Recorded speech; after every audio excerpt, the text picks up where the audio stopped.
des intellectuels. Enfin, c'est pas vrai, vous mentez. C'est démoniaque.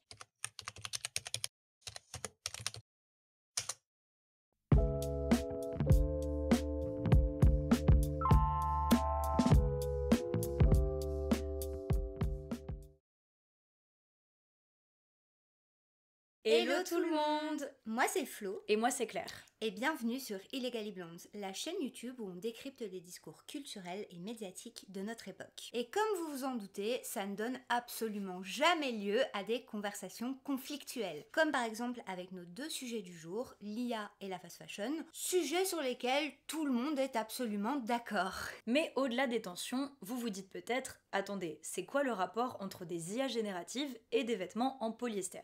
Eh bien c'est une excellente question à laquelle on va répondre maintenant. Car sous leurs apparences plutôt fun, les IA génératives et la fast fashion représentent un vrai danger pour l'humanité. D'un autre côté, on en parle souvent sans complexité et avec beaucoup de mépris, et nous on trouve ça dommage. Alors installez-vous confortablement, on va décrypter tout ça ensemble.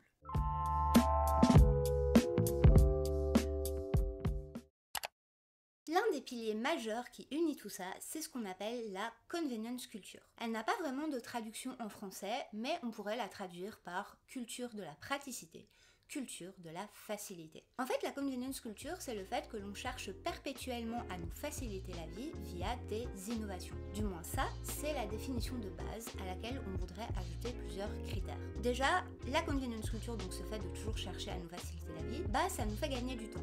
Sauf qu'en fait, ce temps, on n'est pas censé l'utiliser pour se reposer, mais bien pour être encore plus productif. Ensuite, c'est un procédé qui repose de plus en plus sur des outils digitaux, qui nous permet d'exploiter d'autres personnes et dont l'impact nous paraît éloigné. L'IA et la fast fashion en sont évidemment deux manifestations modernes et on verra pourquoi après. Mais avant ça, comment ça a commencé en fait, toute cette histoire? Eh bien, le chercheur Tim Wu, spécialiste des industries technologiques, nous racontait déjà ça dans son article « La tyrannie de la praticité ». Pour résumer, on a passé un gros cap au milieu du XXe siècle quand des innovations technologiques ont été introduites dans les foyers privilégiés, donc des aspirateurs, des machines à laver, etc. Le but, c'était de faciliter le travail des femmes au foyer en amenant l'efficacité industrielle du XIXe siècle à la sphère domestique. Mais déjà à l'époque, il y a des gens, notamment l'autrice Betty Friedan, qui ont fait remarquer que ça ne permettait pas aux femmes d'être plus efficaces et donc d'avoir plus de temps pour elles. Ça les incitait surtout à récurer encore plus la baraque. Les entreprises ont ensuite répandu cette praticité à d'autres sphères de la vie, notamment celle de l'affirmation de soi et de nos goûts. Par exemple, avec le Walkman, ou comme on l'appelle plutôt dans notre génération MP3 dans les années 80, qui donc permettait de ne plus seulement écouter notre musique dans notre salon, mais d'avoir notre playlist ajustée à nos goûts à tout moment qu'on pouvait emporter pour marcher, pour prendre le métro, etc. Bien sûr, on peut dire que tout ça relève d'un procédé qui est très ancien. En effet, ça fait vraiment des années que les inventions humaines ont pour but de nous décharger de certaines contraintes ou de certaines responsabilités. Et des fois, ça a du bon. Typiquement, pour prendre des exemples un peu basiques, on est bien content d'avoir des ustensiles pour cuisiner, des escalators, des escaliers, etc. Mais notre enjeu, qui inquiétait déjà Tim Wu en 2018, c'est que cet objectif de tout le temps chercher la facilité, c'est vraiment devenu le goal ultime qui surpasse absolument tout.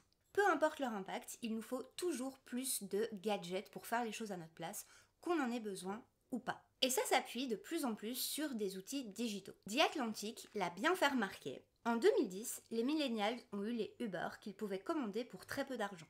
Aujourd'hui, la Gen Z a des offres de réduction sur les chatbots d'intelligence artificielle. Ici, le média cite Supergrog, un outil made in Elon Musk pour concurrencer ChatGPT et DeepSeek. L'intensification de la convenience culture et le fait qu'elle échappe vraiment à notre contrôle est encouragée par notre rythme capitaliste effréné, qui nous incite à tout simplifier. Faites-vous livrer votre repas en 2 clics, regardez un film qu'un algorithme aura choisi pour vous, ou encore pour les IA génératives, laissez ChatGPT rédiger vos mails, peut-être même faire vos devoirs ou votre travail à votre place. Ne dessinez pas, laissez-le vous imaginer en personnage du studio Ghibli que vous pourrez partager sur Instagram. Pour la fast fashion, c'est pareil. Construisez votre style en suivant les micro-trends sur les réseaux, cliquez sur une pub qui aura ciblé vos intérêts, faites-vous livrer en 48 heures, et si ça vous plaît pas, revendez-le sur Vinted en 2 jours ou jetez-le, c'est pas cher, c'est pas grave.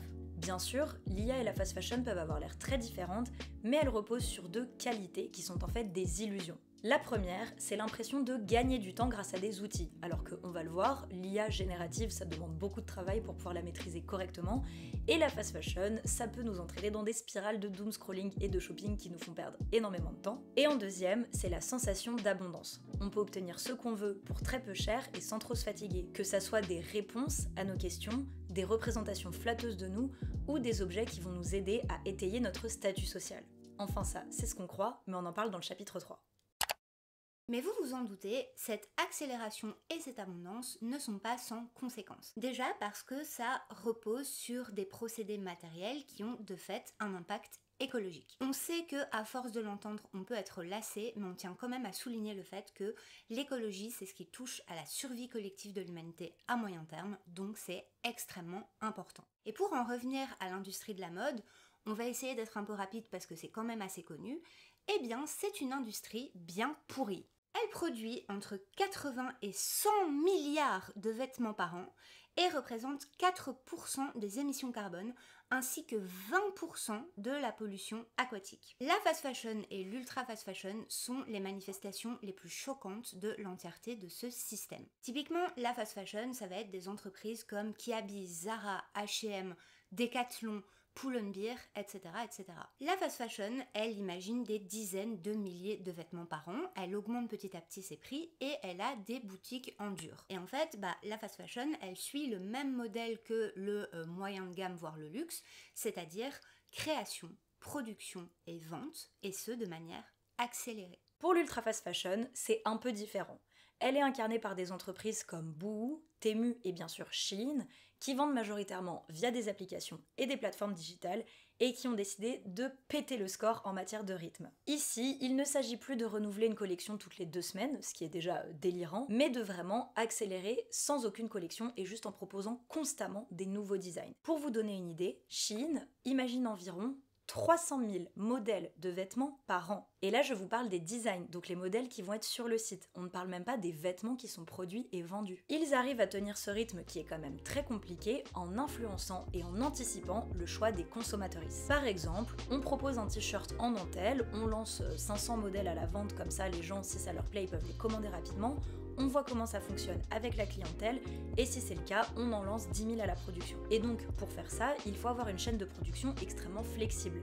Donc ça repose sur une main-d'œuvre qui est constamment à disposition, qui est exploitée et sous-payée, mais aussi sur des intelligences artificielles qui en gros vont communiquer la data de chaque processus de vente aux différents acteurs pour réussir à produire tout le temps, massivement et adapté à la demande. Et en parlant d'IA, son impact écologique est absolument désastreux.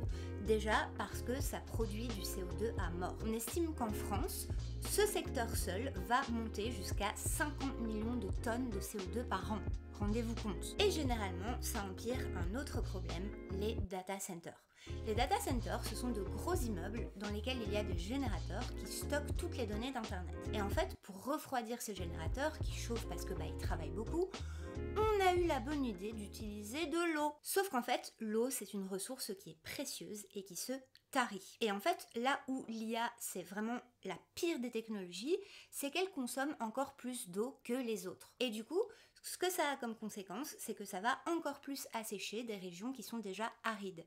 C'est typiquement le cas au Mexique et il y a cette vidéo qu'on vous conseille fortement de regarder qui en parle très bien. On n'est pas tout à fait raccord avec la conclusion ni avec le fait que la vignette soit générée par IA, ce qui est assez ironique, mais la démonstration est très claire.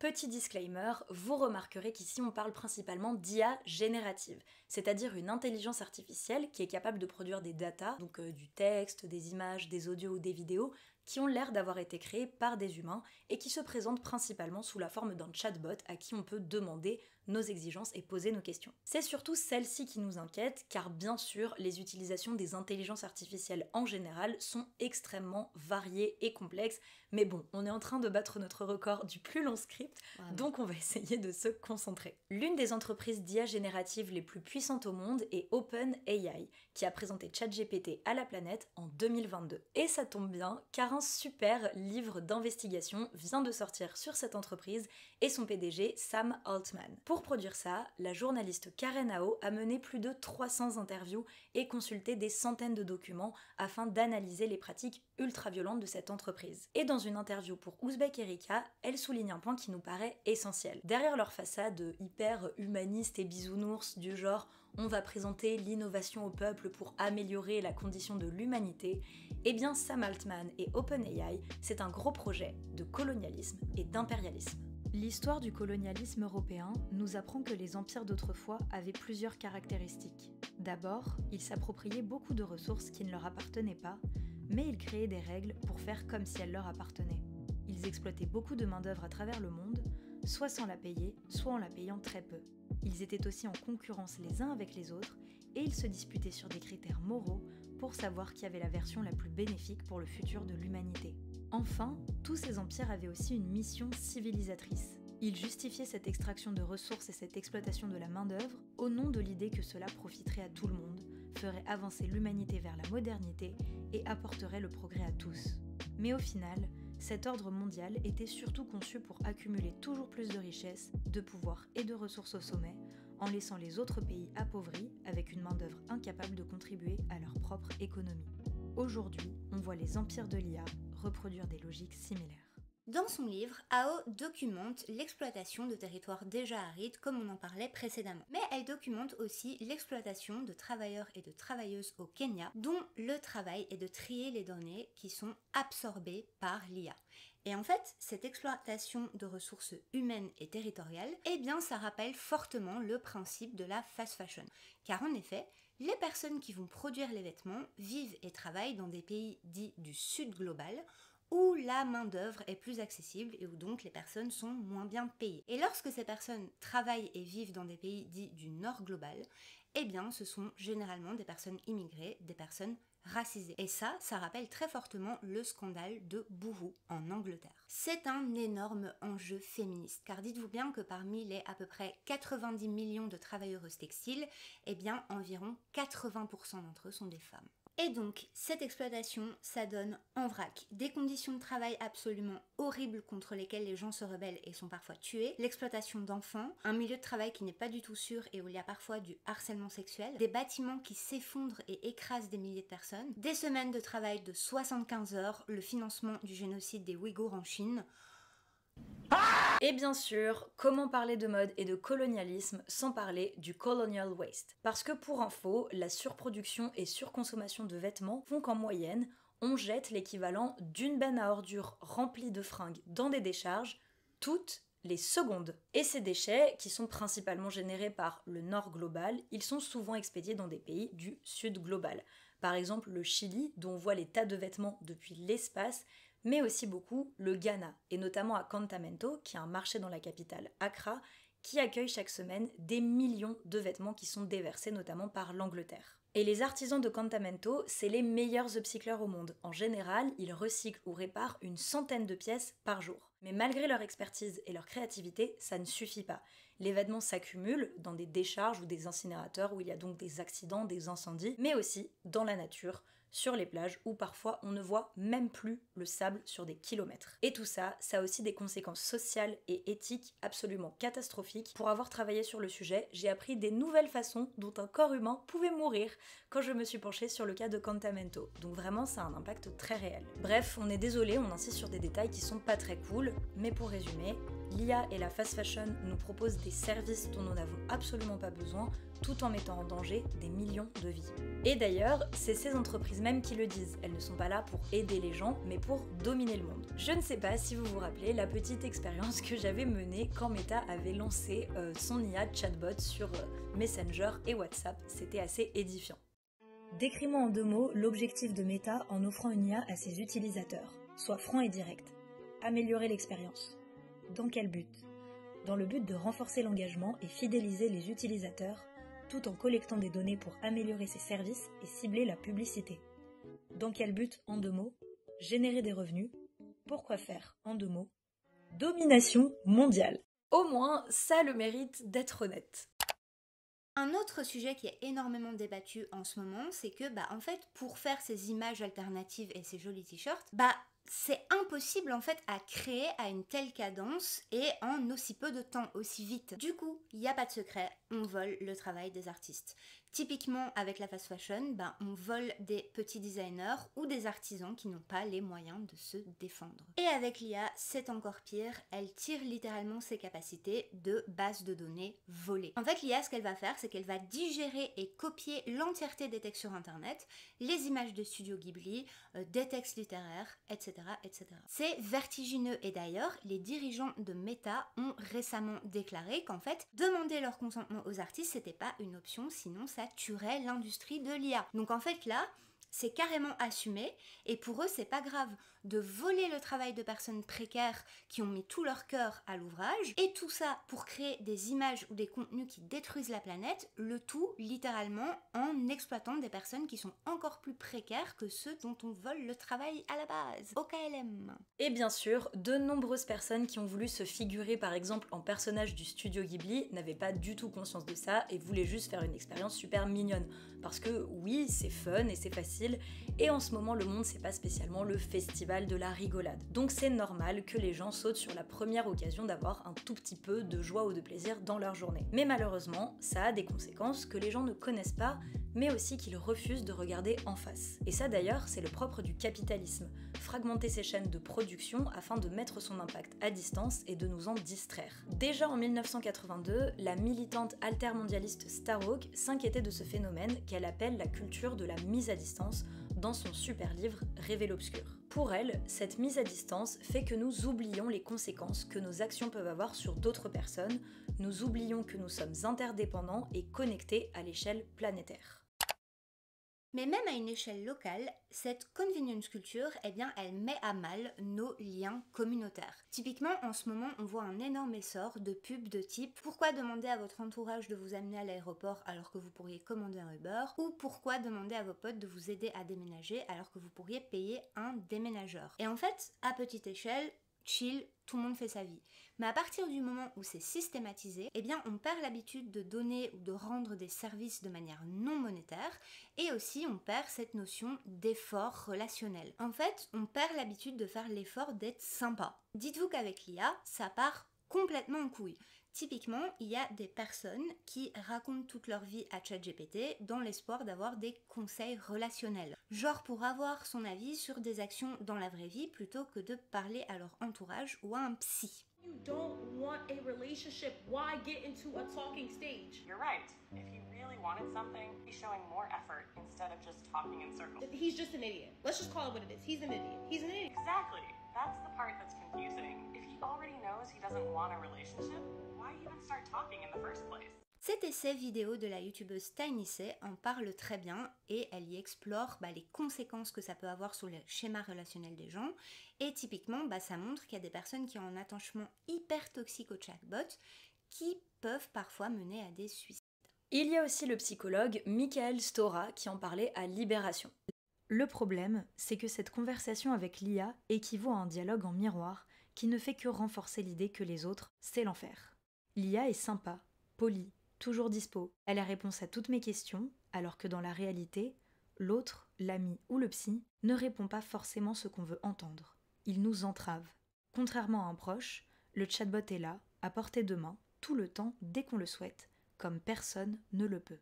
Ces IA ne peuvent que renforcer un sentiment de solitude grandissant, et donc abîmer encore plus notre tissu social et notre capacité à communiquer avec autrui.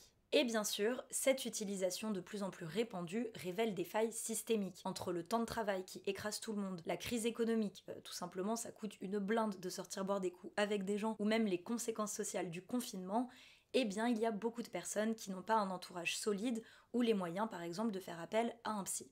On en parle plus en détail au chapitre 3. Mais tout ça, ça traduit aussi une diminution de notre envie de créer des liens complexes avec d'autres humains, ce qui par définition demande un effort et qui est précisément attaqué par la convenience culture. Et c'est bien dommage, parce que nos capacités relationnelles, c'est une forme d'intelligence. Et en parlant d'intelligence... Flash info, à Skip, l'IA nous rendrait collectivement complètement cons. Du moins, c'est ce que disent certaines personnes lorsqu'elles parlent de l'utilisation de l'IA par la Gen Z qui serait paresseuse et incapable de réfléchir. Alors, on va le voir par la suite, avec l'utilisation des IA, il arrive des problèmes.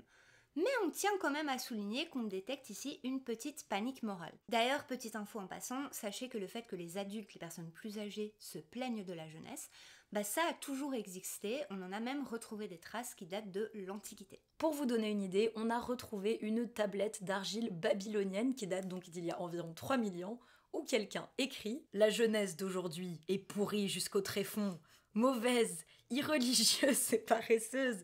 Elle ne sera jamais comme la jeunesse du passé et sera incapable de préserver notre civilisation. » Plus récemment, la journaliste Salomé Saké documente cette discrimination dans son livre « Sois jeune et tais-toi ». Et d'ailleurs, petit coup de gueule. C'est quand même dingue qu'on critique constamment les jeunes générations parce qu'elles sont tout le temps sur Instagram, TikTok ou ChatGPT. Mais en fait, pardon, qui a littéralement conçu et designé ces outils pour qu'ils soient addictifs ? Des adultes, en fait. Des gens de 40, 50 ou 60 ans. Donc bien sûr qu'il faut avoir un regard nuancé sur les outils digitaux, qui nous apportent autant des miracles que des catastrophes. Mais à un moment, ça serait peut-être bien qu'on concentre notre colère ou notre mépris sur les adultes qui les ont conçus, et pas sur les enfants dont le cerveau est matrixé. Enfin bon, restons concentrés sur le sujet de cette vidéo, l'IA générative. Techniquement, c'est vrai que ça nous fait perdre des capacités cognitives. Tout simplement parce que ce que ces outils nous proposent, c'est de réfléchir à notre place. Oui, plus besoin de faire des calculs, plus besoin de réfléchir à comment structurer nos idées, même plus besoin de chercher des solutions à des problèmes. Pour les gens qui y deviennent accros, c'est vraiment problématique. Ce qu'on entend souvent venant des utilisateuristes de ChatGPT dont j'ai pu faire partie, c'est « oui, mais je le fais que pour des petits trucs, pour les trucs qui sont importants, je ne l'utilise pas ». Sauf qu'en fait, nos capacités cognitives, c'est comme un muscle, il faut les entraîner. C'est comme si demain vous alliez faire un marathon alors que c'est votre pote qui a fait les footings à votre place. Ou pour prendre un autre exemple, c'est comme si demain vous aviez une dissertation et que vous vous disiez « ok, ce coup-ci je vais pas tricher ». Oui, mais sauf qu'en fait, vous n'avez pas fait l'exercice d'apprendre à bien structurer votre raisonnement et du coup, vous allez sûrement vous viander. Et on n'utilise pas cet exemple par hasard parce que, en fait, les utilisateuristes de ChatGPT, ils ont environ entre 18 et 34 ans, même si on estime qu'il y a des mineurs qui l'utilisent aussi mais qui ne le disent pas. Et du coup, il y a forcément des étudiants dans l'eau qui sont concernés. Un autre énorme problème, c'est que de nombreuses personnes prennent ce que ChatGPT leur dit pour argent comptant. Sauf que les IA, elles sont soumises à ce que les experts appellent des hallucinations, c'est-à-dire qu'elles vont produire des informations incorrectes, voire des mensonges, parce qu'elles se plantent dans leurs calculs. Et on a beau dire, oui, les IA ne font que progresser, et par ça on entend qu'elles copient de mieux en mieux les humains, mais en fait, leur taux d'erreur ne fait qu'augmenter. Ça a été documenté dans une enquête du New York Times qui vient de sortir. Pour garder l'exemple d'OpenAI, dites-vous que leurs logiciels peuvent halluciner jusqu'à 48% du temps quand on leur pose des questions sur des personnalités publiques et jusqu'à 79% du temps quand on leur pose des questions généralistes. Les risques de recopier des conneries sont quand même vachement élevés et à ce stade, autant poser votre question à un pote qui a bu 15 verres de trop, comme ça bon, vous aurez une réponse approximative, mais au moins vous entretiendrez vos liens communautaires. Plus sérieusement, tout ça demande quand même pas mal de fact-checking. Donc autant utiliser ce temps et ces efforts pour chercher vos sources vous-même et pour articuler votre raisonnement vous-même. Bref, entre le taux erreur qui est rarement pris au sérieux et le fait que ça nous fasse perdre des capacités cognitives, ça fait quand même beaucoup. Pour le philosophe et historien des sciences Mathieu Cordel, qui a récemment publié un livre qui s'appelle Ni Dieu ni IA, le problème c'est qu'on a des IA génératives pour absolument tout et n'importe quoi. Et en fait, ça met à mal notre pensée critique, donc c'est-à-dire notre capacité à prendre du recul et à articuler des éléments complexes. Pour lui, quand on utilise ces IA trop régulièrement, une part significative de ce qui fait la richesse de nos pensées et de nos actions s'efface. Dit comme ça, c'est super grave. D'un autre côté, certaines personnes qui critiquent les chatbots et autres IA génératives passent leur temps à dire « les gens ne s'éduquent plus ».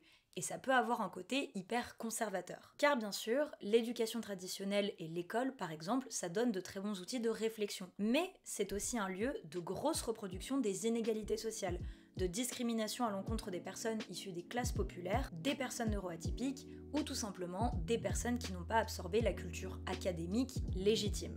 Donc bien sûr, on comprend la défiance à l'idée d'absorber les références et les outils des dominants. Mais en fait, savoir lire, écrire et tout simplement être capable d'analyser un discours qu'on voit ou qu'on entend, ça dépasse largement l'idée d'avoir des bonnes notes en classe et de se fondre dans le moule académique de la réussite. La literacy, ou alphabétisation pour le traduire grossièrement, c'est une capacité qui est essentielle à l'existence des démocraties. Sans ça, les citoyens sont beaucoup plus vulnérables aux fake news, à la violence, à la propagande, etc. Donc, savoir manier ces armes de réflexion, ça permet justement de prendre du recul face aux systèmes qui régissent nos vies et pourquoi pas potentiellement d'avoir une analyse critique de l'école. Du coup, c'est vraiment une catastrophe si une part massive de la population décide de réduire encore plus sa capacité à analyser les choses de façon critique.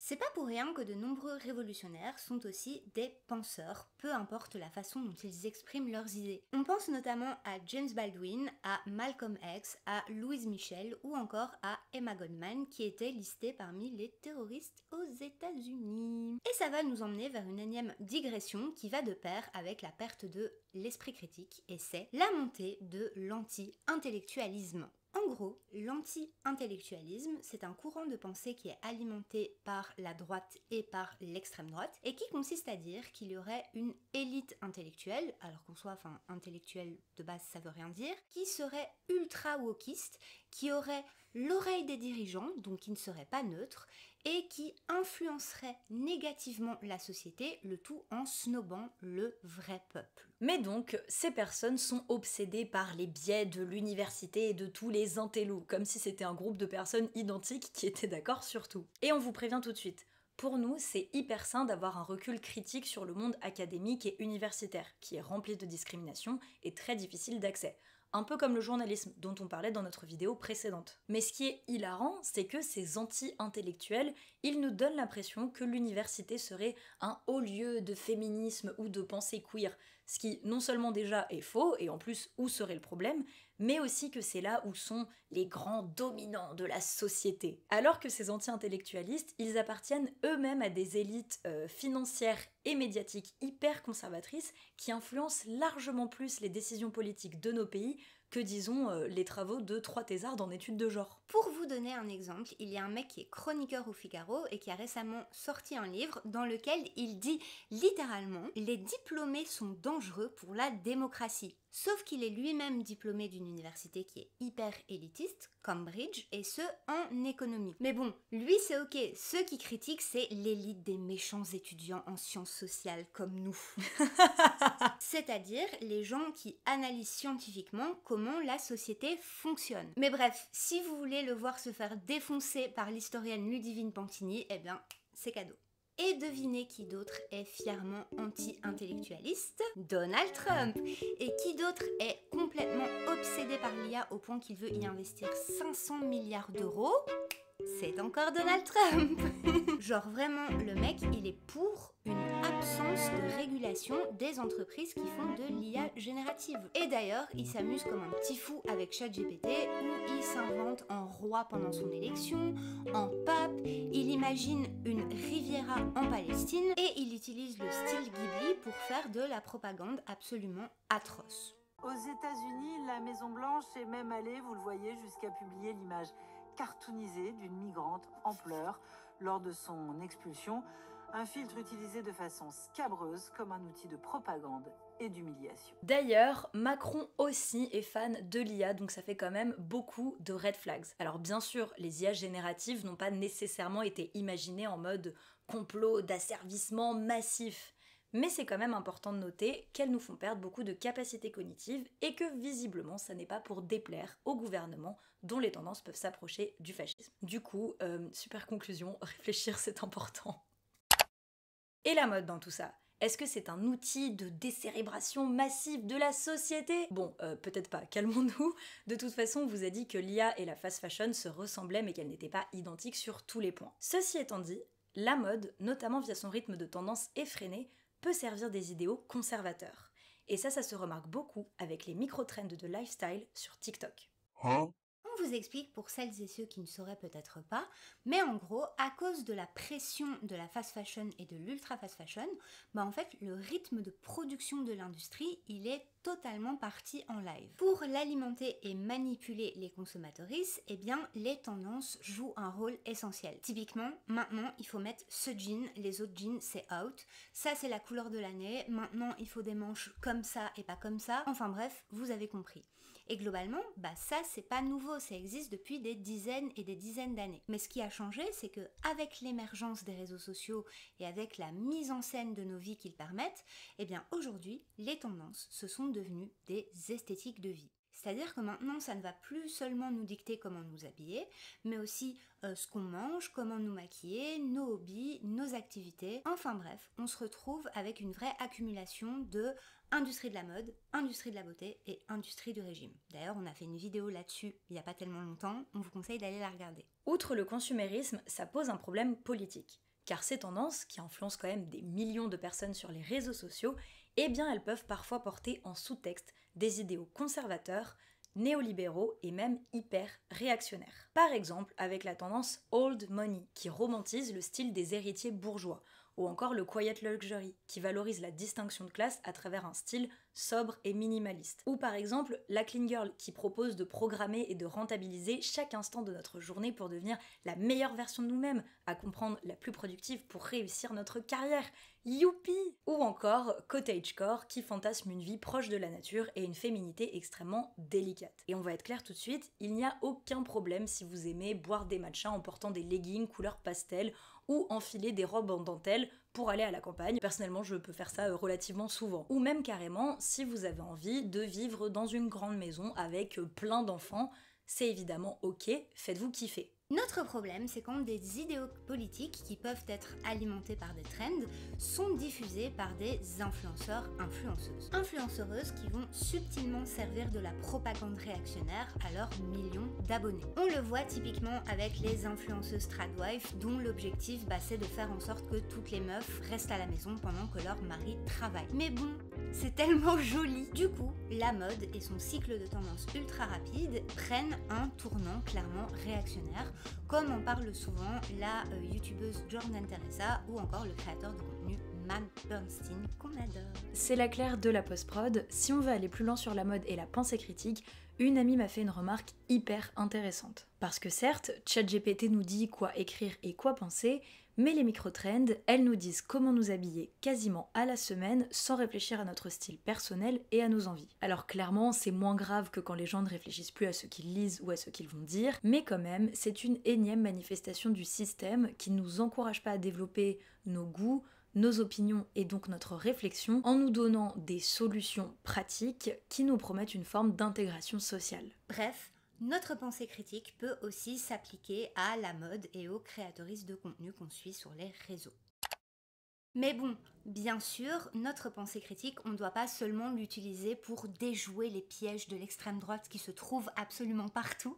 Ce serait hilarant de finir notre vidéo là-dessus en mode gros cliché de gauchiste. Car bien sûr, l'intelligence dépasse largement la pensée critique. Elle s'exprime de centaines de façons extrêmement variées. Et l'une de ces façons, c'est la créativité, qui est malheureusement aussi attaquée par les IA génératives.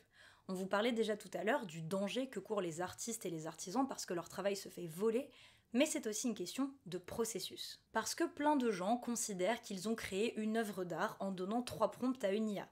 Et ça peut rarement être le cas, ne vous énervez pas, on voit ça tout à l'heure, mais globalement, c'est faux. Parce que la créativité, ça n'est pas que le résultat final, la production.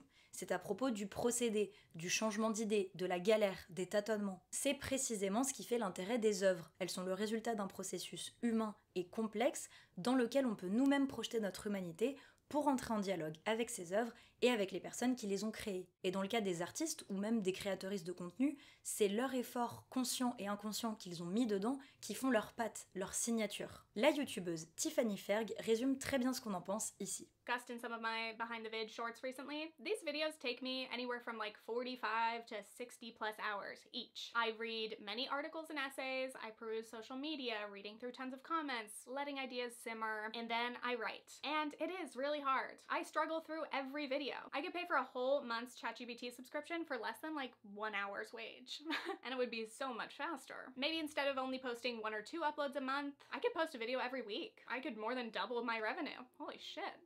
But my goal is not just to produce content as fast as possible. Using AI to write my videos, or even just to assist with outlining or organizing, rewriting a few sentences here and there. First of all, it just wouldn't feel right to me. And two, it would be a slippery slope. Soon I would be relying on it more and more, and my videos would be less and less of me over time. Why do people watch any particular creator on YouTube? People watch me for my thoughts, my perspective, my voice, tone, my curation of sources, or what quotes I find interesting. If I just outsourced all of that to AI, at what point would these even be my videos anymore? And therefore, what would the point be for you to even watch them? Pour rester sur l'exemple de l'écriture, il y a un super article du média The Verge qui interviewe des auteurs et des autrices qui utilisent de l'IA générative pour écrire. Le résultat général, c'est que à force de l'utiliser pour écrire à leur place, eh bien, ils s'habituent et à la fin, ils ne se reconnaissent pas dans leur œuvre. Mais certains ont continué de l'utiliser et surtout pour pallier au blocage. Et sur le principe, ça peut s'entendre parce qu'ils ne confient pas tout leur travail à ChatGPT et du coup,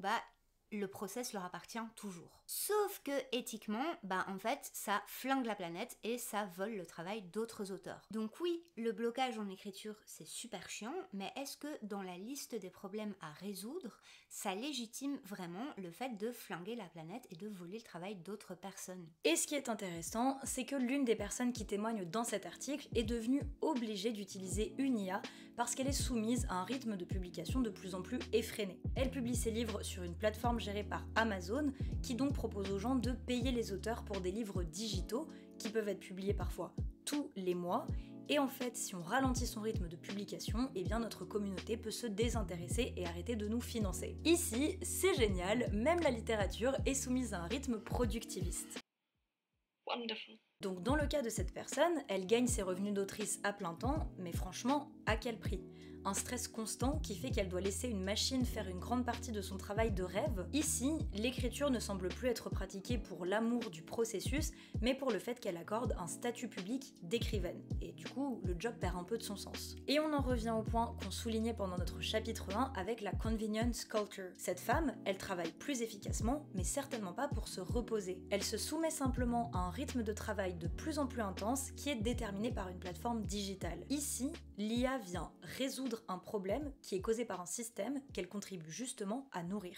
Il y a un super article sur Substack qui a été écrit par l'autrice Rain Fisher Kwan qui s'appelle Choosing to Walk ou Choisir de marcher. Elle développe à quel point c'est important pour nous de développer notre art par nous-mêmes sans s'appuyer sur l'IA ou tout autre gadget made in la convenience culture. La métaphore est très belle. La marche offre la possibilité d'une récompense matérielle inégalée. Ce n'est qu'en marchant que l'on peut tomber sur un restaurant qui ne figure pas sur Google Maps, sur une riche dame qui fait un vide-grenier sur son perron, sur un jardin, sur un arbre particulier, sur un chat, sur un billet de 10 $ posé par terre. Mais vous pouvez aussi vous faire cracher dessus par un pervers. Lorsque vous choisissez de marcher, vous choisissez de ne pas rechercher une gratification immédiate, ou même le confort, mais simplement d'augmenter le nombre de choses qui peuvent vous arriver. En marchant, vous investissez dans la potentialité de votre expérience sans presque aucune promesse de récompense tangible, ce qui revient à être vivant. Cela fait écho à ce que James Baldwin appelle « the artist's struggle », donc l'importance du processus et de la difficulté dans le travail d'un artiste. La youtubeuse Anna Howard y a consacré toute une vidéo. Évidemment, il y a toujours des contextes qui apportent de la nuance à ces discussions, notamment sur les questions éthiques. Par exemple, avec le travail de l'artiste Mayara Ferrao.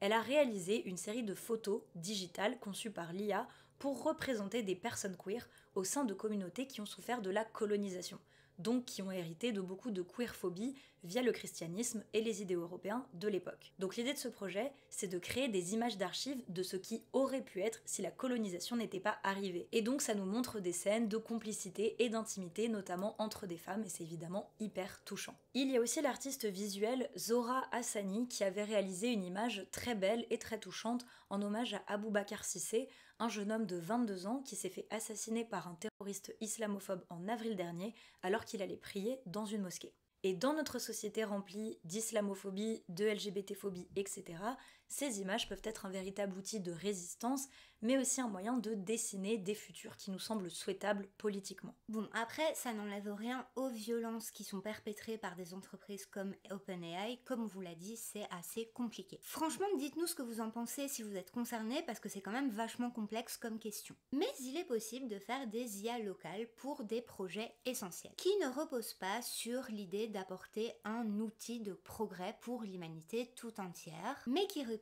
à un besoin bien spécifique. Karen Ao, la journaliste qui a enquêté sur OpenAI, raconte une histoire bien sympa.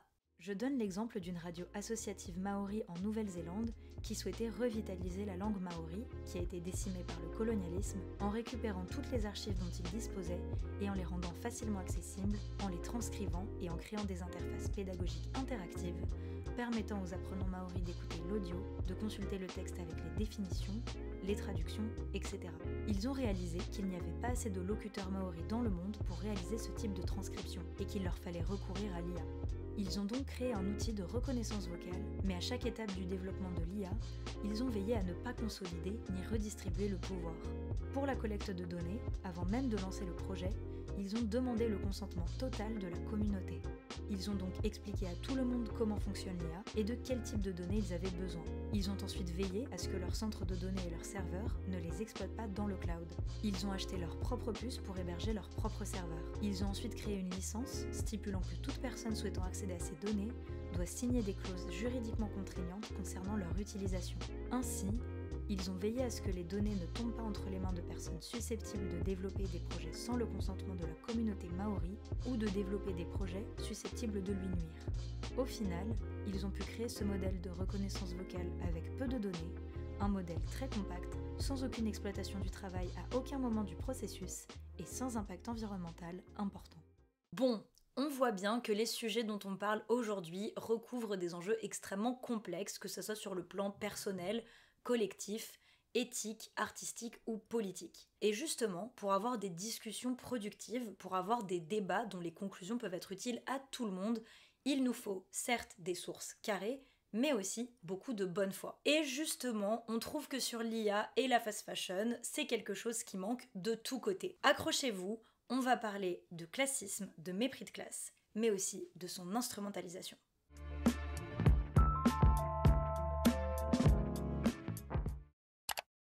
Hop, petit changement de tenue parce que vu la taille du script, on a décidé de couper le tournage en deux. Mais donc, il est super important de porter un regard critique sur la fast fashion et les IA génératives parce que ce sont des outils qui flinguent littéralement des vies. Et accessoirement, on s'est aussi aperçu depuis le début du tournage que ça devenait une religion où les gens sont persuadés d'avoir réveillé la conscience de ChatGPT. Enfin bref, allez voir ça, c'est une dinguerie. Mais du coup, heureusement sur internet, ça pullule de discours qui critiquent les outils de la convenience culture et leurs utilisateuristes. Et on pourrait se dire, ah c'est chouette, ça fait avancer le débat. Mais pas forcément. Parce qu'il y a un problème dans une grande partie de ces critiques, un mécanisme assez grave qu'on va analyser ensemble, le classisme. Le classisme, c'est quand on discrimine des gens en raison de leur appartenance à une classe sociale donnée. La classe sociale, elle peut se définir économiquement, mais aussi culturellement, en suivant des critères qui sont très subtils. Typiquement, comment vous décorez votre appartement, votre style vestimentaire, le quartier ou l'environnement dans lequel vous habitez, etc. Il y a plusieurs classes sociales différentes et c'est un sujet qui est très complexe. D'ailleurs, si vous voulez creuser ça, on vous recommande cette chaîne de sociologie. Mais en très résumé, les classes dites moyennes et populaires sont souvent victimes de stéréotypes qui sont très déshumanisants. Typiquement, ces gens sont des beaufs, ils sont égoïstes, ils ne savent pas réfléchir, ils sont bêtes, ils n'ont pas la subtilité philosophique des classes bourgeoises, etc. Évidemment, c'est complètement faux, mais c'est encore extrêmement ancré dans notre imaginaire collectif. Et ça se retrouve vachement dans la critique de l'IA et de la fast fashion. Déjà, on va prétendre que ce sont principalement des personnes issues de ces classes qui les utilisent, or on va voir que c'est faux, mais qu'en plus elles le font parce qu'elles sont flemmardes, bêtes, etc. Pour vous donner une idée, je suis journaliste et une de mes spécialités c'est l'impact de la mode depuis 6 ans. Et au cours de toutes les recherches que j'ai pu mener, j'ai vraiment constaté une forme de jouissance de certaines personnes qui vont critiquer les gens qui achètent de la fast fashion tout en faisant preuve d'un mépris de classe assez choquant. Il y a des milliers d'exemples, mais pour vous en donner un qui est quand même assez explicite, Voici des commentaires qui réagissent au post d'une influenceuse vintage qui dénonçait elle-même d'autres commentaires que lui avaient envoyés des fans de Shein. Et elle a totalement raison de les dénoncer, on verra pourquoi après, mais quand même, regardez certaines réactions. Drôle comment la plupart ne savent pas écrire. Malheureusement, ce sont des sujets qui nécessitent une volonté de se cultiver intellectuellement. On le voit à la qualité d'orthographe dans les commentaires. Ces personnes ne savent pas de quoi elles parlent. Qu'ils sont mal élevés. Ils sont fiers d'être des ploucs, car c'est ça que cela veut dire. Pas de classe. Vous voyez le tableau, il y a une véritable sensation de supériorité et de distinction qui se dégage ici. Et ça, c'est très important en sociologie. Et évidemment, ces violences qui sont rarement dénoncées n'aident pas à avoir des conversations qui sont saines et qui permettent de faire avancer les choses dans la bonne direction. Et typiquement, on le voit dans les critiques de l'utilisation de l'IA générative, quand les gens disent des choses de type « Ah, ces jeunes qui utilisent de l'IA, c'est parce qu'ils sont bêtes et qu'ils sont paresseux ». D'autant que ces approches sont très individualisantes, qu'elles arrangent les grandes entreprises et qu'elles laissent le système de côté. Mais ça, on y reviendra plus tard. Donc disons-le, oui, il y a du mépris de classe dans ces conversations. Ceci étant dit, la classe, c'est souvent quelque chose qui va être instrumentalisé par les entreprises, mais aussi par les consommatrices, et ce pour justifier des choses qui sont absolument abjectes. Vous le savez peut-être, l'une des grandes défenses de la fast fashion et de l'ultra fast fashion, c'est de dire qu'elle existe pour démocratiser la mode. Et cet argument, il est plus ou moins subtilement repris par les marques. Donc en gros, la fast fashion serait là pour habiller des pauvres qui autrement se retrouveraient démunis et complètement nus. Alors évidemment, ça c'est du foutage de gueule et on va vous l'expliquer en reprenant des arguments qui ont été avancés par Claire dans un article pour le média The Good Goods. Premièrement, si la fast fashion s'intéressait aux personnes les plus précaires, elle n'irait pas exploiter des millions de gens dans les pays dits du Sud global. Et comme on l'a vu, elle n'a aucun problème à pourrir leur vie, donc bon, visiblement leur sort ne l'intéresse pas. Après, peut-être qu'elle se soucie uniquement des personnes pauvres en Europe. Et bah dans ce cas, c'est juste du racisme, nickel. Aussi, si ces entreprises pensaient au budget de leur clientèle, peut-être qu'elles ne seraient pas réputées pour leur marketing hyper agressif qui nous donne envie d'acheter des milliers de vêtements dont on n'a pas besoin. L'une des illustrations les plus choquantes des résultats de ce marketing, c'est bien sûr les hauls, c'est-à-dire les vidéos où les gens vont déverser des dizaines, voire des centaines de colis qu'ils ont achetés. Et au-delà de la clientèle, les entreprises n'en ont strictement rien à faire de mettre des emplois en danger. Typiquement, dans les années 90, quand ils ont commencé à délocaliser et donc abandonner plein d'emplois français. Et encore plus comique, certaines entreprises n'hésitent pas à vampiriser de l'argent public, c'est-à-dire de l'argent qui vient de nos impôts. D'ailleurs, les grands champions de ça en France ne sont autres que Kiabi et Decathlon. Parce que oui, les gens adorent taper sur les grands géants chinois de type Shein et Temu, mais tout ça, ce n'est pas une question de nationalité. Toutes les entreprises qui relèvent de la fast fashion exploitent des gens. Et Kiabi, notamment, c'est les rois de l'hypocrisie. Leur slogan, c'est « La mode à petit prix ». Et ils adorent parler des actions qu'ils font pour les familles françaises, mais globalement, ils veulent surtout garder leur argent, et ils sont possédés par la famille Muliez, qui est une famille de milliardaires. Et comme l'explique une enquête du média Disclose, ils utilisent une faille dans la loi anti-gaspillage de 2022 qui accorde des déductions fiscales aux marques qui écoulent leurs invendus en faisant des dons. En gros, ça vous rapporte en tant que marque de surproduire des vêtements, car si vous arrivez à écouler ce surstock en le refilant à des associations, vous allez payer moins d'impôts. Et pire encore, les magasins solidaires à qui Kiabi donc refile ses invendus sont en fait gérés par une holding qui est reliée au groupe de Kiabi. Donc en fait, Kiabi donne à Kiabi des vêtements à revendre sur lesquels ils ont déjà touché une réduction d'impôts. Franchement, c'est démoniaque et Disclose estime que rien qu'en 2023, ça leur a permis d'éviter 15 millions d'euros d'impôts. Impôts qui auraient pu, par exemple, aller financer nos services publics. Vous savez, le truc qui permet à tout le monde, peu importe leur revenu, d'avoir accès aux soins, à l'éducation, tout ça. Donc vraiment, ces entreprises gérées par des milliardaires n'en ont rien à faire de la lutte des classes. Comme c'est étonnant. Et c'est pareil pour OpenAI. Typiquement, Sam Altman déclare tout le temps que la raison pour laquelle il a créé cet outil, c'était pour aider l'humanité. Mais visiblement, il n'a aucun problème à exploiter des gens pendant qu'il le fait. Donc attribuer de l'altruisme à ces entreprises et penser qu'elles ont quelque chose à faire des inégalités sociales, c'est un énorme mensonge qui est assez facile à décrypter. Mais les entreprises ne sont pas les seules à brandir la question de la classe lorsqu'il s'agit de justifier l'existence de la fast fashion. C'est quelque chose qui est énormément repris par les consommateuristes. Et on va pas se mentir, ça relève parfois de la mauvaise foi. Déjà, le mythe de la fast fashion c'est pour aider les personnes plus pauvres, eh bien ça entretient l'idée selon laquelle les personnes précaires qui ont un petit budget sont les seules à soutenir financièrement ces entreprises. Et bon, c'est franchement hyper injuste dans la mesure où du coup, ce sont ces personnes qui vont être les principales cibles des critiques anti-fast fashion, et en plus, c'est faux.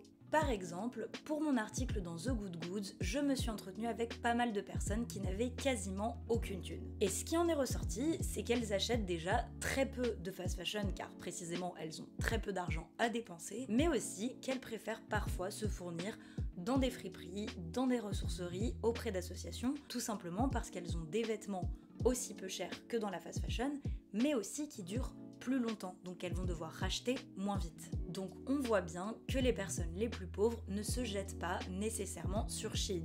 Et on vous dit pas ça pour diaboliser celles qui le font, mais tout simplement pour vous montrer que dans les faits, leur consommation est diversifiée. Et bien sûr, si on a peu de thunes, un job qui nous exploite et qui nous laisse très peu de temps, c'est parfaitement normal de se tourner vers l'option rapide et facile et de ne pas se dire « Tiens, si je consacrais 1 heure de mon temps libre à trouver une option circulaire pour aller la chiner ?» Genre vraiment chill. Il y a un autre cas de figure qui explique le recours à la fast fashion, celui des personnes grosses qui sont largement négligées par la mode éthique ou mainstream premium, mais beaucoup moins par Shein et consorts. Ou encore celui des personnes handicapées, qui font bien ce qu'elles peuvent dans une industrie qui leur accorde extrêmement peu d'attention.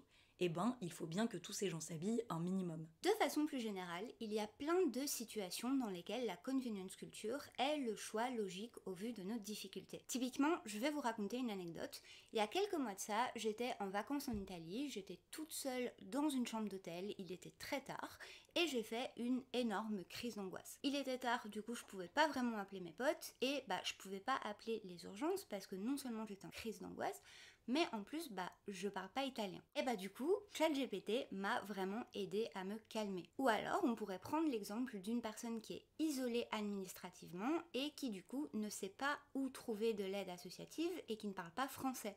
Dans ce cas-là, une IA générative pourrait l'aider à décrypter un courrier ou encore à envoyer un mail à la CAF. Ou encore, prenons l'exemple d'un collégien dont les parents ne peuvent pas l'aider à faire ses devoirs. Il y a sûrement plein d'autres exemples, on en oublie bien évidemment. Ce sur quoi on veut vraiment insister, c'est que notre position sociale et économique va conditionner notre capacité à pouvoir consommer de manière éthique. Et il y a un nombre important de personnes concernées par tous les exemples qu'on vient de vous donner. Et à ces personnes, 1, force à elles, et 2, laissons-les respirer en fait. Sauf qu'en parallèle, d'autres personnes qui ont compris la complexité de cette situation vont s'en servir pour se permettre une roue libre totale. Vous vous rappelez tout à l'heure la publication qui dénonçait des commentaires des fans de Shein? Eh bien en voici un qui est extraordinaire. Je continuerai de taper des commandes à 100 balles sur Shein parce que pour 100 balles, j'ai beaucoup plus d'articles que sur Vinted ou en friperie. Désolée de ne pas être riche.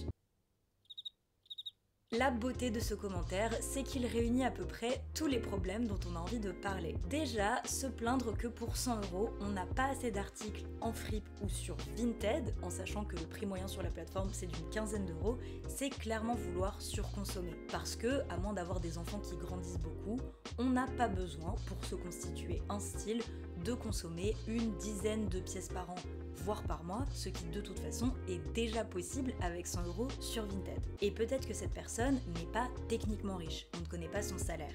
Mais si elle a régulièrement une centaine d'euros à mettre dans des fringues qui vont durer 3 mois et dont elle n'a pas besoin, elle n'est clairement pas dans la plus grande des galères financières. Et c'est un profil assez fréquent avec Shein. En 2023, une étude américaine indiquait que le panier moyen était de 100 $, donc c'est clairement une attitude de riche. Et en France, l'année dernière, on a dépensé 3 milliards d'euros chez Shein. Quand on sait que l'on achète 60% de plus de vêtements qu'il y a 15 ans et que clairement à l'époque on ne se baladait pas à poil, donc venez pas nous dire que ces 3 milliards d'euros c'est uniquement pour des achats de nécessité. Et autre élément, mais bon ça c'est pas backé par des études, c'est vraiment notre ressenti personnel, on connaît quand même pas mal de personnes qui sont issues de classes moyennes, voire moyennes supérieures ou bourgeoises, qui dépensent énormément d'argent dans la fast fashion alors qu'ils ont des moyens relatifs. En fait, c'est un peu ça le problème.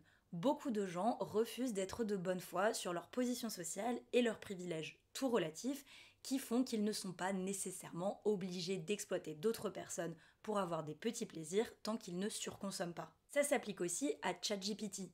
Parmi les millions d'utilisateuristes mensuels, combien ont des urgences médicales ou administratives et combien ont juste la flemme de demander un coup de main à leur pote pour qu'il leur explique quelque chose. Parce que, encore une fois, ChatGPT n'existait pas dans nos vies avant 2022. Donc on se débrouillait bien sans avant. Et c'est ok, on a tous déjà eu ces comportements de facilitation et on en a sûrement sans le savoir tous les jours.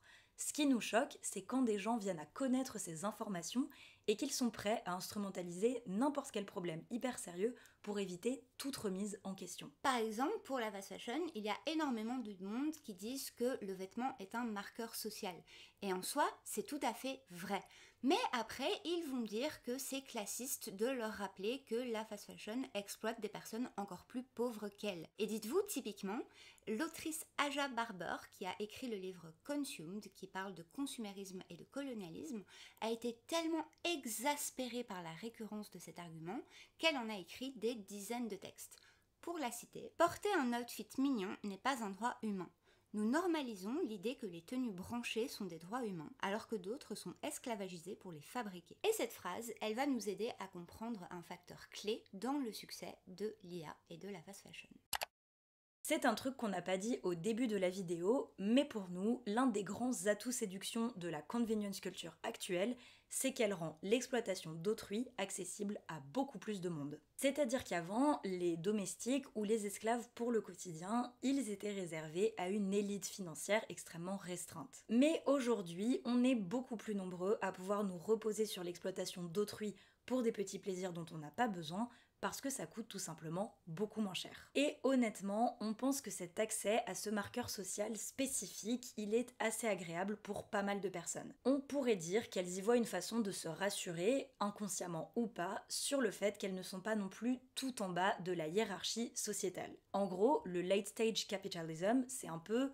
Certes, le monde s'effondre, mais regardez, vous pouvez exploiter des gens encore plus dans la merde que vous. C'est hyper pervers parce que ça joue sur des insécurités et des blessures causées par le système pour entretenir le système. Un excellent exemple de ça, c'est le slogan de Temu. Shop like a billionaire, achète comme un milliardaire. Ça exploite grandement le fantasme de richesse que le capitalisme provoque chez les gens dans un contexte où des centaines de millions de personnes vivent des vies précaires, frustrantes et difficiles. Surtout qu'en plus, il est vachement probable que la majorité de ces personnes ne soient jamais milliardaires, voire riches, mais bon, elles peuvent toucher ce fantasme du doigt en se procurant des vêtements en polyester qui vont sûrement faire beaucoup de mal à leur santé. C'est encore la Claire de la post-prod. Un exemple encore plus choquant que le slogan de Temu, c'est cette campagne que Shein a réalisée en juin. Regardez les slogans. Pourquoi la mode ne serait réservée qu'aux riches ? Pourquoi la mode devrait être un luxe ? La mode est un droit, pas un privilège.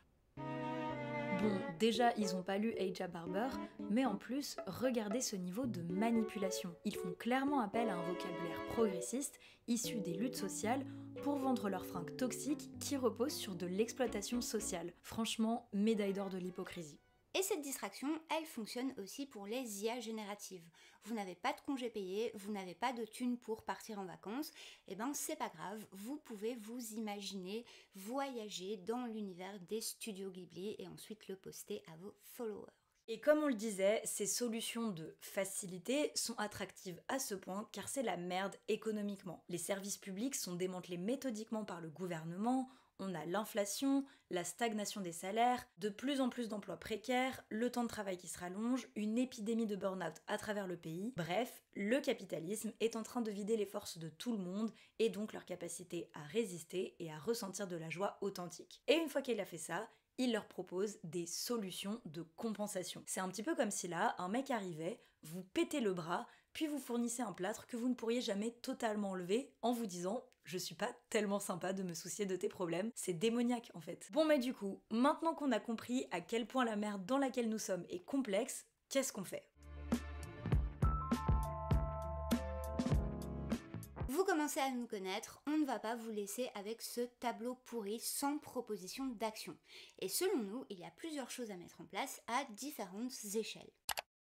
Déjà, vous l'aurez peut-être remarqué, mais on a beaucoup parlé de pratiques individuelles dans cette vidéo. La première raison, c'est que ce sont des enjeux qui sont hyper débattus dans le Internet Discourse, que l'objectif de la chaîne c'est de décrypter ces discours, mais on trouve aussi que dans ces discussions, il y a assez peu de nuances, du coup ça nous tenait à cœur d'en parler. Mais aussi, comme on l'a vu au chapitre précédent, plein de gens exploitent des arguments valides, par exemple surculpabiliser les gens, ça peut être classiste, pour se permettre de n'absolument jamais se remettre en question et d'examiner la domination de classe qu'ils peuvent eux-mêmes exercer. Et vu le nombre colossal de personnes qui pratiquent de plus en plus cette mise à distance, comme dirait Starouk, eh bien ça a un impact systémique et financier hyper concret. Du coup, là, notre proposition est assez simple. Pitié, prenons le temps de réfléchir en mettant notre ego de côté lorsque l'on nous présente des informations, plutôt que de nous écrier « Ah mais moi, je suis une bonne personne, je n'ai rien à voir avec ça ». Examinons honnêtement notre position, notre budget, nos besoins et agissons en conséquence. Et on fait comme on peut. Vous n'avez aucune thune et vous n'avez pas le temps, c'est ok, vous n'êtes pas la cause du problème. Mais pour les autres, qui sont quand même assez nombreux, eh bien, prenons le temps de faire une introspection honnête sur notre impact. Pas comme ceux qui disent « on s'en fout des Ouïghours », eux ils veulent rester abjects, qu'ils restent abjects. Mais aussi, responsabiliser les individus, pour nous, ça ne veut pas seulement dire surculpabiliser les gens en tant que portefeuille ambulant. C'est aussi leur rappeler qu'ils sont des citoyens et donc qu'ils ont des responsabilités dans une société interconnectée. Mais les responsabilités, c'est une super nouvelle, parce que ça veut dire que potentiellement, on peut influencer la trajectoire de la société. Et pour ça, il y a une méthode infaillible, prendre conscience de notre agentivité, aller chercher d'autres personnes et nous réunir pour nous donner de la force d'agir ensemble. Parce que oui, à force de se concentrer sur une consommation parfaite, on en oublie notre pouvoir collectif et politique. Et tout le monde peut rejoindre ça. Peu importe votre budget ou votre consommation, vous aurez toujours raison, vous serez toujours utile dans votre volonté de changer le monde. Donc vraiment, venez. Et du coup, par quoi est-ce qu'on démarre ? Généralement, on l'a vu, l'IA, la fast fashion et la convenience culture, ça repose sur le fait qu'il y a des grosses failles sociales dans le système. Donc, premièrement, quand il y a des élections, on vote pour des programmes qui défendent les services publics, les aides sociales et qui ne servent pas de carpette aux lobbies. En gros, on vote pour des partis de gauche et non, le PS, ça ne compte pas. Deuxièmement, on soutient des associations qui se battent pour la régularisation des multinationales, qui luttent contre les inégalités de richesse et pour le soin collectif. En voici quelques-unes. Puis, on zoome. Pour la fast fashion, il y a plein d'associations et d'initiatives. ActionAid France, qui permet de suivre les revendications des travailleuses du textile, Fashion Revolution et sa branche française, Éthique sur étiquette, Clean Clothes Campaign, ils sont toujours preneurs de soutien. C'est très long, mais il y a des victoires qui sont possibles. Par exemple, on vient de voter la loi sur l'ultra fast fashion. Elle va pénaliser des géants comme Shein et Temu en leur interdisant de faire des promotions sur les réseaux sociaux et en les taxant. C'est vraiment une super nouvelle. Malheureusement, le constat est un petit peu mitigé. Comme on a passé notre temps à leur rappeler n'en déplaise aux députés, eh bien, ça ne va pas impacter les entreprises de fast fashion. Parce que certes, les entreprises de fast fashion produisent moins que des géants comme Temu et Shein, mais c'est quand même toujours horrible. Donc, comme par hasard, les méchantes marques chinoises qui viennent menacer notre économie nationale sont pénalisées. Par contre, nos marques bien dégueu à nous, qui sont basées en France, en Espagne ou en Suède, ça, elles peuvent tout à fait continuer à aller exploiter des ressources humaines et territoriales dans les pays non occidentaux. C'est marrant, c'est un peu comme si on tenait à être absolument les seuls à jouer les colons. Et puis un jour, il faudra aussi qu'on parle du fait que les marques de luxe sont parfois tout aussi dégueulasses que la fast fashion, mais ça, c'est pour un autre script. Pour l'IA, il existe moins d'initiatives militantes, industrielles ou législatives, parce que c'est un sujet qui est plus récent. Mais déjà, voici une action concrète. Car l'autrice Louise Morel, qui a lancé la super newsletter Le Grain, a décidé de lancer une initiative citoyenne. Allez voir sa dernière newsletter sur Substack. Elle propose de s'organiser pour contacter nos députés afin de proposer une législation très ferme pour les IA génératives, notamment pour protéger les artistes, pour nous laisser le choix de ne pas les utiliser sur Google, WhatsApp et compagnie, encadrer leurs sources de revenus, etc. Parce que le boycott, généralement c'est un bon début et ça permet de sensibiliser les gens sans attaquer leur portefeuille, mais ça n'est pas suffisant. Car ici, ces entreprises tirent leurs revenus de notre data, mais aussi de leur collaboration avec d'autres entreprises. Donc il faut attaquer tous leurs canaux de revenus. Sur ce, on en est à 65 000 fucking signes pour ce script, donc je crois qu'on va s'arrêter là. Franchement, c'était notre vidéo la plus longue et on avait peur de décourager les gens, mais c'est tellement un sujet qui est intéressant et important. Si vous êtes encore là, merci beaucoup et n'hésitez pas à nous faire vos retours en commentaire. C'est toujours trop chouette de parler avec vous. Et bien sûr, likez, abonnez-vous et partagez cette vidéo pour faire circuler ces idées et ces solutions. On va y arriver. Bye!